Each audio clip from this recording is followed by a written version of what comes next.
Hi out there, Facebook world. Good to see everybody. My name is Ashley Walters. I'm a WPTV, and we are joined by Dr. Kevin Taylor, Emergency Room Director for Bethesda Hospital. Thanks so much for being with us today. Thank you for having me. Okay, so this is a big topic of conversation. The question over whether women who are pregnant should get the coronavirus vaccine. It's being discussed very widely, and we've reported that safety data is not as complete, and the health agency guidelines are on various parts of the spectrum. So just talk to us first, and we'll invite everybody to throw their questions into the comment section. We'll try to get to as many as we can. But, Dr. Anthony Fauci just said about 10,000 pregnant women in the U.S. have been vaccinated so far. There have been no big red flags. Is that what you're hearing as well? Well, that's right. So they excluded pregnant women from the early trials from both Moderna and the Pfizer vaccine. However, some women did get pregnant while in the course of the trial. And in that small data set of women that did get pregnant while they were in the trial, they really didn't see many significant concerns at all. And furthermore, the vaccine did work as it did with other populations to prevent severe COVID infections. So the recommendation right now is that pregnant women should consider getting the vaccine, and it appears to be as safe as it is for other members of the population. It's important to know that COVID infection during pregnancy is a higher risk situation. So pregnant women who do get COVID-19 are known to progress to more severe illness at times than if they were not pregnant. So the CDC and the American College of Obstetrics and Gynecology have both said that women that are pregnant or trying to become pregnant should both consider getting the vaccine. They've made a statement that, it's not necessary to discuss that individually with their healthcare provider if they feel comfortable doing so. But that's certainly something they can consider doing if they have additional questions. So first, you mentioned something here with the risk. The risk from coronavirus when you're pregnant. A CDC study, as you had mentioned, had reported that women who were pregnant between the ages of 35 and 44 years old who got coronavirus were nearly 4 times as likely to require invasive ventilation, twice as likely to die than non-pregnant women of the same age. So is a healthy pregnant woman really at more risk of getting COVID or getting super ill? Can we go a little bit more into that? Yes, so that's what the data means. And of course, every data set is young and early when it comes to COVID. But being pregnant and getting COVID-19, just that alone puts you at an increased risk for moving to a severe disease state. And so we do consider it an independent risk of becoming worse. Now, again, there is a little bit of contradictory information out there. These various groups, the American College of Obstetricians and Gynecologists saying it should be available to pregnant women. The World Health Organization saying it should only be for women who are at high risk of exposure or if they have underlying health conditions. But you're telling us that while each woman certainly is different in a different situation, that this is being recommended in the United States that women go ahead and get the vaccine. Yes, the way that they're framing it is that you should do so with the understanding that the data sets are small and we don't have as good of data as we do for other people.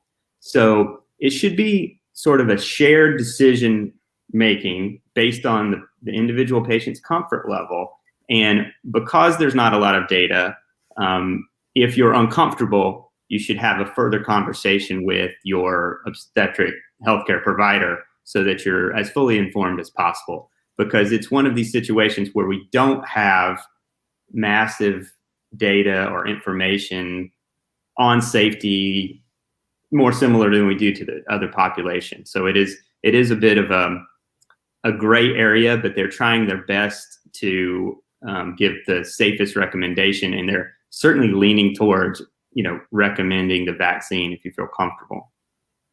Okay. What about this? The different types of vaccines, could they pose different types of risks? We have the Moderna, the Pfizer, Johnson and Johnson, still going through those, the full process with this. What we've been told is that they kind of use different technology in those. Could they potentially be different? Is that something, a different vaccine, yes or no? Well, they potentially could, and we don't know yet whether or not that will be the case.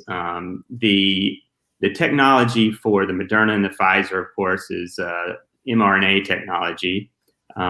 It's been around for a long time, but this is one of the first times that they have used it in this massive of a way. The Johnson and Johnson vaccine that's coming out soon is a replicating viral vector technology that has been used before for other types of vaccines.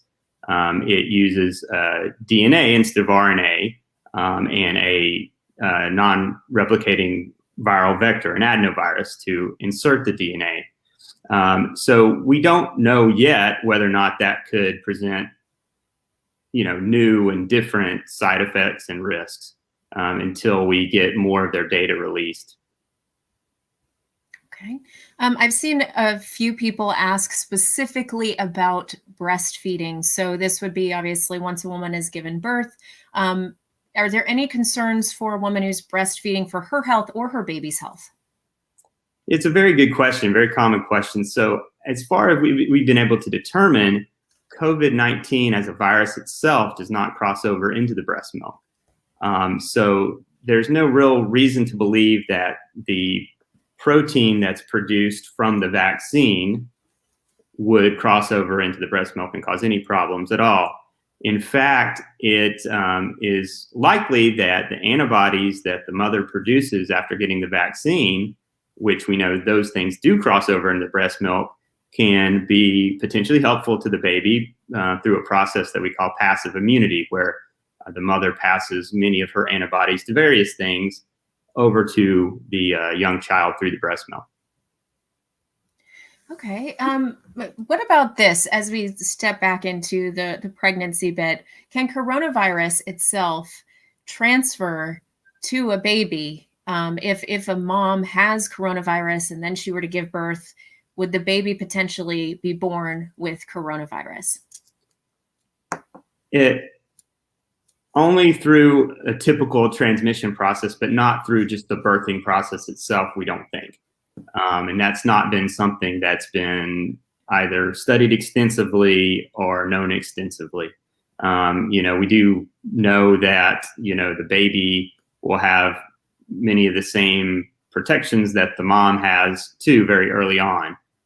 So we don't have data suggest that just through the birthing process itself, you might automatically transmit coronavirus to the newborn.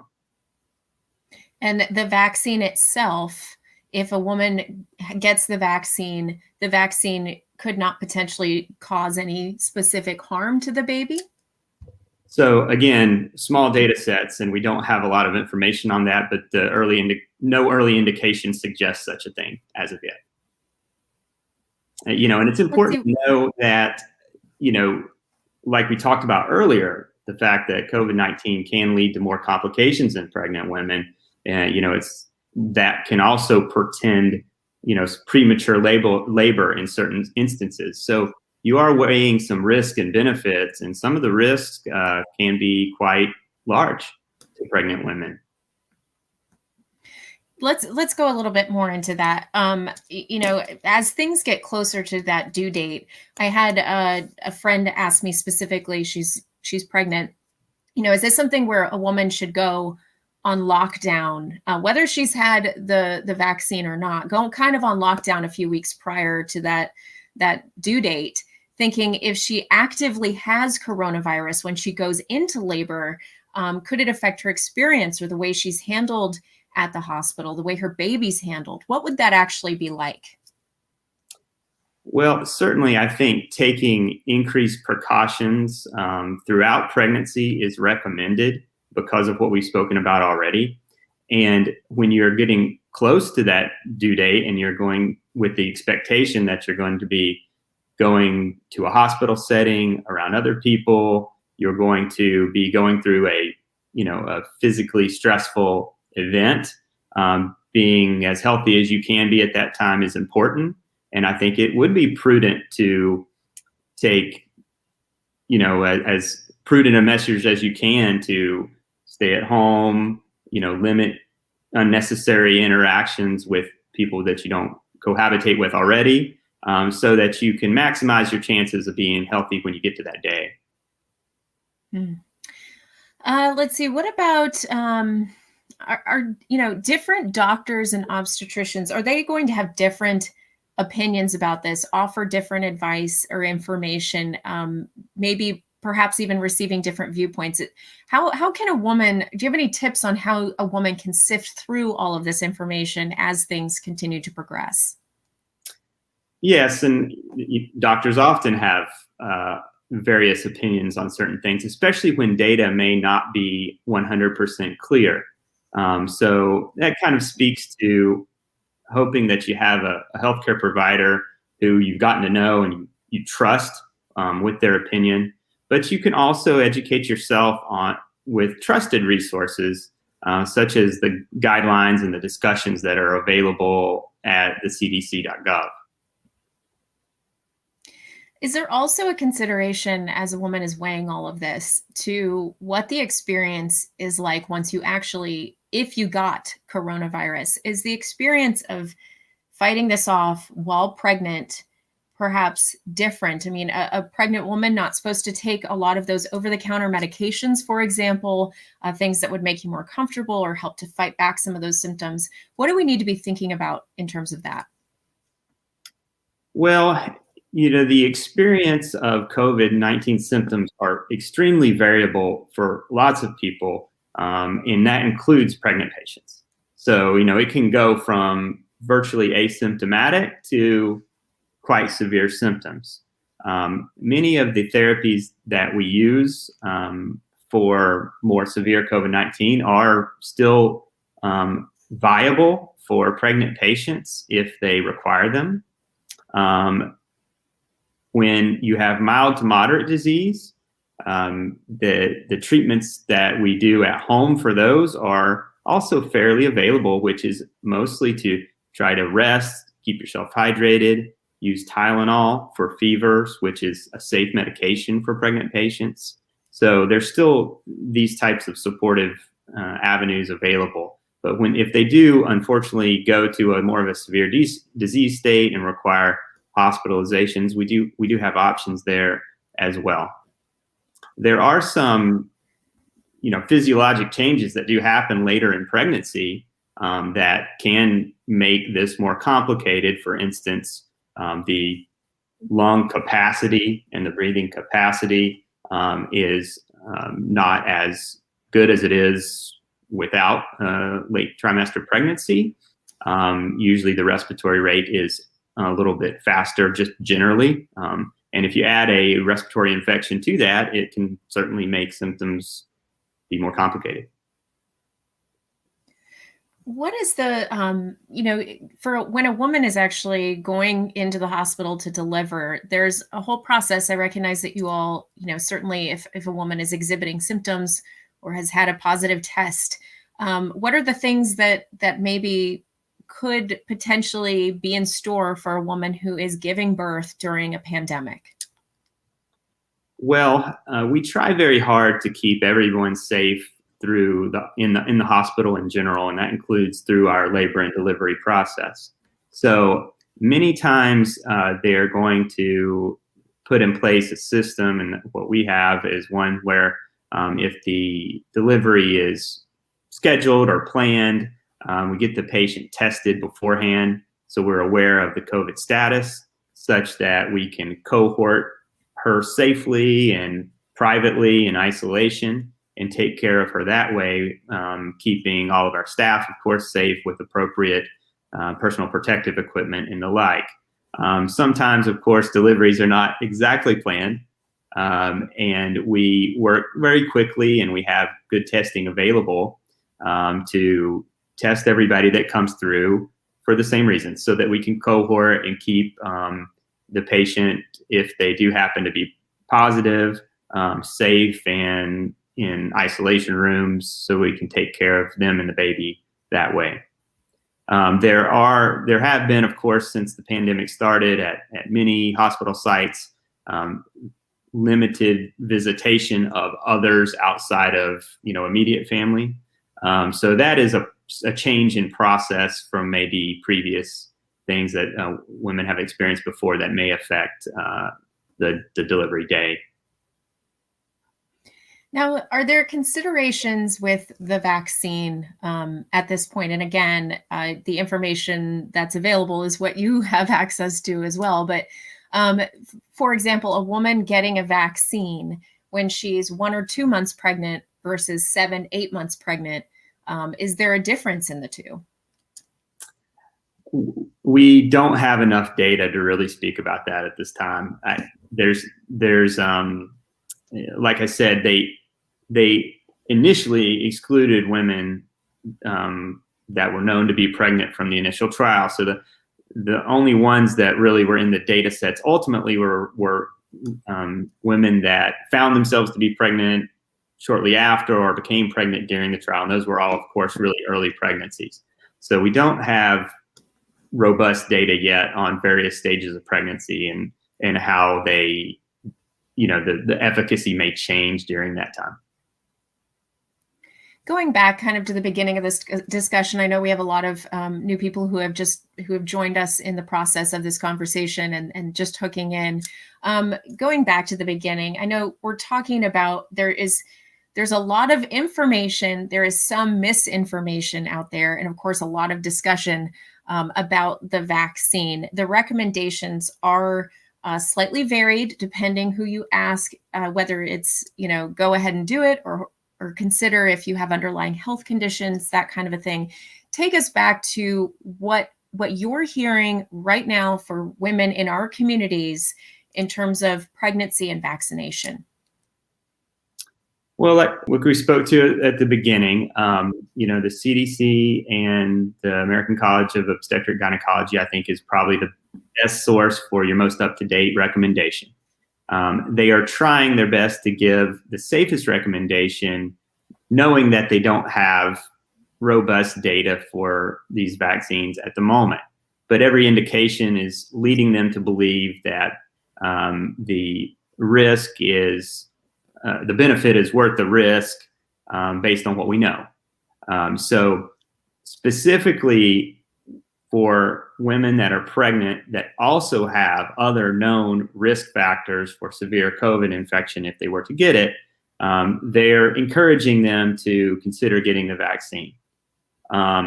Additionally, we know that women that are pregnant, even if they don't have lots of other associated risks, if they were to get COVID-19, they are at a statistically higher risk of progressing to more severe disease as well. And so those patients as well could consider getting the vaccine if and when available, and if they feel comfortable. We always encourage, with any questions of this sort, when the data is not 100% clear, to have that conversation with your trusted healthcare provider so that you can really feel comfortable in your decision before moving forward. What about for the people who live with a person who is pregnant? Are there considerations for those people as well? For example, the husband of a pregnant woman, they live side by side. Should he be considering getting that vaccine because of her? Right. Well, that's a very good question. And, I think one that a lot of us have been struggling with this entire pandemic, right? Maybe we're healthy, maybe we're not at high risk, but we live with others that we care and we love, a grandparent, anybody that's high risk. And we're wondering, do we carry on with what we're doing, or how do we protect them? You know what I mean? I think it would be important to just recommend that if you are living with a high-risk person of any variety, following your recommended public health precautions is probably the most important thing, meaning wearing your mask when you're out, socially distancing, washing your hands frequently, and avoiding unnecessary exposures. Certainly, I would recommend getting the vaccine if you are in an associated priority and risk group that's getting the vaccine right now.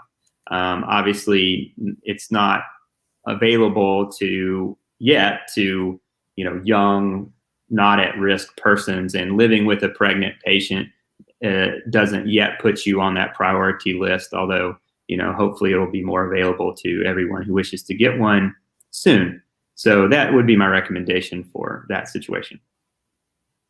What else do you think we should know and take into consideration? I know you've talked about a lot of elements with this, because certainly there is a lot to talk about on this topic. What else do you want us to take away?